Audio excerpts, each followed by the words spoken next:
Welcome back, everyone. I hope the last segment of building Blackboard shells and helping lay them out was useful to you. Hopefully you feel a little bit more comfortable navigating Blackboard. If you were with me the last time, you saw me build out a few of these things over here on the left side of the screen that I call buttons, okay? And where we left off were these gray boxes, and I told you at the time those gray boxes mean something. And if you mouse over them, you'll see that it means that they don't have any content in them. And we need to add some content, and that's what I'd like to do with you right now. So for an example, let's click on the Start Here button.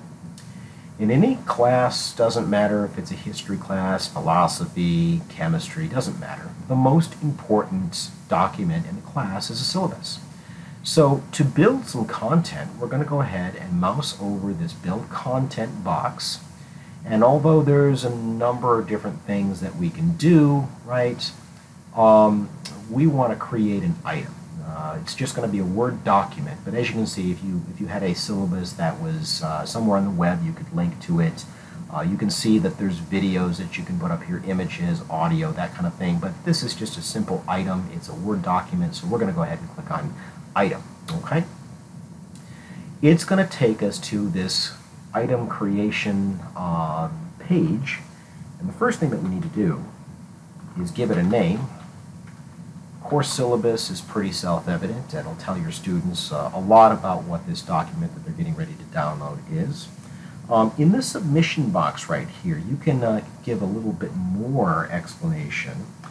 Click on this link to download a copy of the syllabus. And so now your students will have an even better idea as to what they're getting into. What we need to do now is actually make the attachment. This is not hard at all. Just click on Browse My Computer. You know, who knows where you're keeping your stuff? You could have it on a flash drive, maybe it's on your hard drive, doesn't matter. My stuff happens to be in my OneDrive, and so we're going to go ahead and let's go and find the right syllabus here. Here it is. Go ahead and make that attachment. Okay.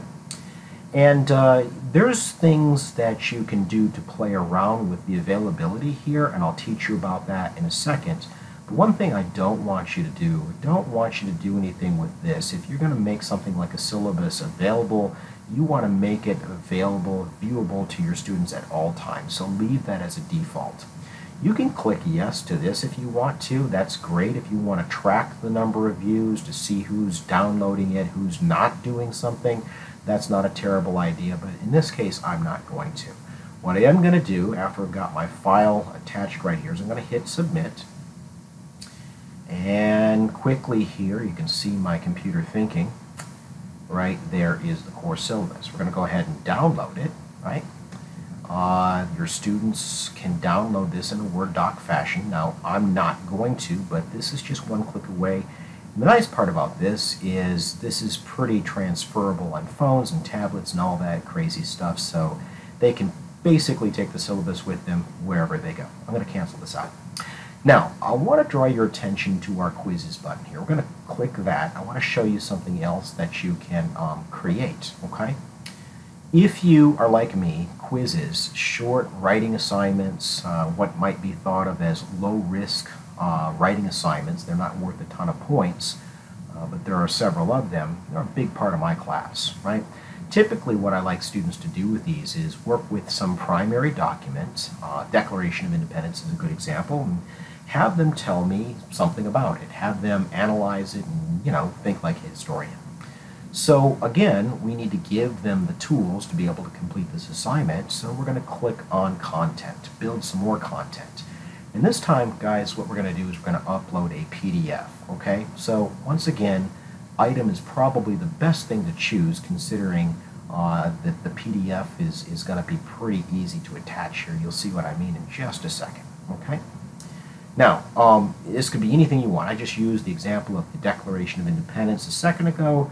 But for right now, let's use Federalist number 10.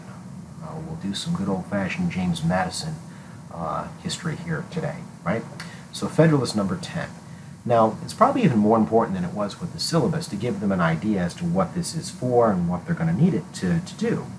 So we're going to say use this document to help you complete quiz 3. Okay, could be any quiz you want. Okay, and again, we're going to go ahead and make the attachment. So go back up over here to my Mountain View file, and we're going to scroll down. I need to find it. Right there's the quiz informations folder. As you can see, I've got Federalist number 10 and a few other docs in there.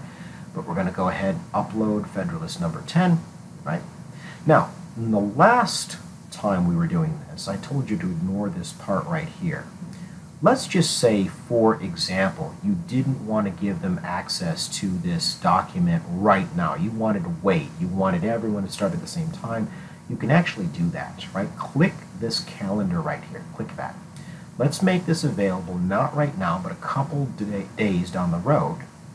And we're going to make it available in the wee hours of the morning, 1 o'clock a.m., right? Let's further say you don't want this hanging out there the entire semester. You don't want them to be able to access it past a certain date. You can actually limit that as well.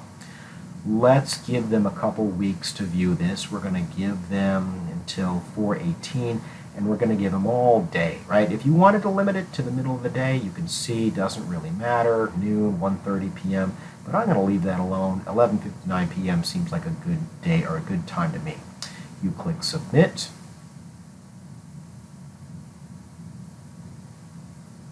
And if the internet's going to work for me, right there it is. Now, I don't know if you can see this, but this is not lit up all that well, right? It kind of looks a little bit dim, okay? And what that really means is that this is not available right now. And if you look at the availability, it says the item is hidden from students, and it will be available at the date that we specified right over here, okay? Now, let me show you something else. Go back and we're going to edit this, okay? That drop-down arrow next to that Federalist number 10, you can use that drop-down arrow to delete. In this case, we're going to edit it. Now, we're going to go ahead and just uncheck these boxes, hit Submit, and right there it is, okay? Now, if ever you wonder what your students see, you can always see what they see by clicking this little button over here. Click to toggle between edit mode and mode off, right? When you turn that off, as you can see, it's not lit up anymore. It just means that you can't make any changes, right? You see how those drop-down arrows are gone? See how there's not a drop-down arrow right here, okay? We can, however, download a copy of Federalist number 10, and right there it is, or at least you begin to see the beginning of it, okay? Make sense? Okay. Let's go ahead and toggle that back on, and now we're going back, now that we know that it's available. Some of you may have noticed that this little red, I like to call it an odometer, it says that my accessibility score is low. We've had these conversations as to how you can get those up. There's ways that you can do that, but for the time being, I only want to show you how you add content. Long story short, fixing this and making it accessible would be, I think I've gotten it down to under a minute per item. So it's a pretty easy job, and if you need more explanation, I'd be happy to do that, maybe in an upcoming installment of these things. For right now, there's one more thing I want to do with you. I like to keep these things relatively short. Let's go ahead and go back to our plus sign button over here. We're going to create another content area. Some of you like to use PowerPoints, right? And you can actually make these PowerPoints available to your students. Don't have to, but you can make them available to your students whenever you'd like, right? And there's our gray box again telling us that there's nothing there right now, okay? Nothing there. But there will be something there relatively quickly. So we're going to go ahead and build some content. I want to show you guys one other little trick that I like to use that helps students kind of understand their organization. Let's create a content folder, right? Let's create a content folder. Now, you know, as historians, we like to break things down into eras and time periods, but for our purposes, we're just going to call this good old Unit 1, okay? We don't need to play around with this because we want this available, or at least I would want this available for my students whenever they wanted it, whether that's at the beginning of the semester or going into final exams weeks. Doesn't matter to me. And right there's our folder, okay? And inside folder or unit 1, we can upload one of our PowerPoints. We'll make this an early PowerPoint, okay? One that I would give at the beginning of the semester. Now, PowerPoint is probably going to be an item, right? That's simply something that we're going to create. Right? And let's give it a name.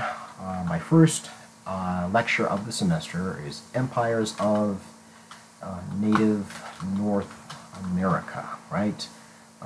Pre-Columbian Native American societies. Okay, whoops, not lectures. There we go.